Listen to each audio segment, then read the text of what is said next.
Similar to the Trailblazers, another team that I want to keep up with this week is the Warriors. Now, the Warriors, they're similar only in they're in kind of like that same position right now where they're in the play-in, got a chance for that 6th seed. But I mean, they're on completely different timelines where the Warriors really got a couple of years before kind of this whole thing might fall apart because, Curry might be retiring, Draymond might be retiring, Jimmy might be retiring. Well, Portland on the other side of it is a younger team that's got a lot of room to keep on growing.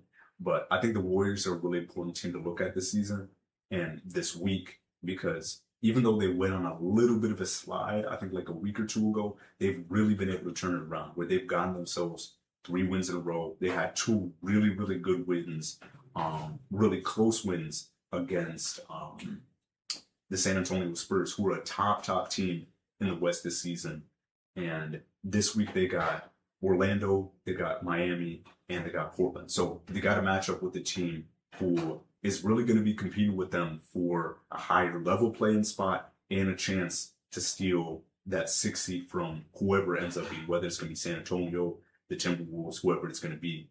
But this is going to be an important week because they don't have any easy competition this week. All of these teams are, even if their record isn't above 500, these are all winning level teams. So I think realistically, Golden State can go 2-3. They can beat a team like Orlando. They can beat a team like Miami. They can beat a team like Portland. They've already lost to Portland, but it can be game to game. It can be game to game. So I just think their goal should be is to, maybe not need like these 40-point games from Curry because even though again, if you get 40 points from Curry, you're going to take it like whenever there's an opportunity. But I think just for how the season is going, I think it'd be good to see everybody on the Warriors.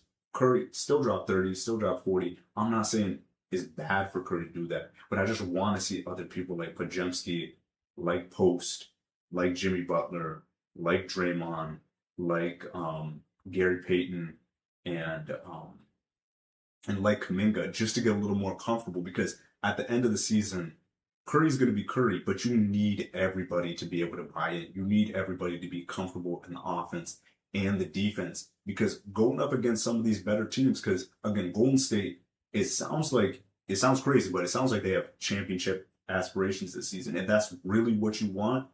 You're going to have to beat teams who are going to have more depth than you. And really the only way to beat more depth and more talent in the NBA is buy-in and chemistry. You saw that with Halliburton and the Pacers last season, where they beat more talented teams in front of them, but because they bought in and because they had the chemistry, they were able to beat some of those better teams, like the Knicks, like even the Bucks a little bit, and the Cavs. So I think this is a situation where I'd really like to see in these 3 games, not only Curry doing well, but I want to see a big Jimmy Butler game. I want to see a game where Kuminga is getting 20 points or at least shooting a lot, just to see that he can be a little more comfortable in this offense. Because again, once you get down to the end of the season, playing a team like OKC, Houston, Denver, San Antonio, or LA, you're going to be going up against teams who are more talented than you.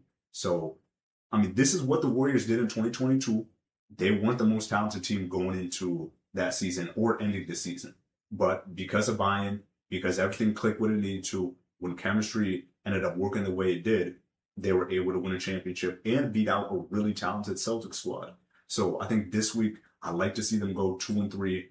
I mean, I don't think there's any team that would be bad to drop a game 2. I think Miami is really the game where it's like, you should be able to beat Miami. They got a good offense, been struggling a little bit. And then you should be able to compete well with the Magic, even though I think the Magic are a team who are super underrated in the East right now because they had a cold start. And then Portland's going to be a 50-50. It's going to be a 50-50 because Portland is really good at playing up to their competition, and they've already beat Golden State. And I just also want to give credit to Curry because Curry has been the driving force why they've been able to get 2 really, really big wins over a team like San Antonio. And I'm going to keep up with this team throughout the week on these 3 game days. And hopefully you can tune into my stream on Wednesday where Golden State ends up playing Miami.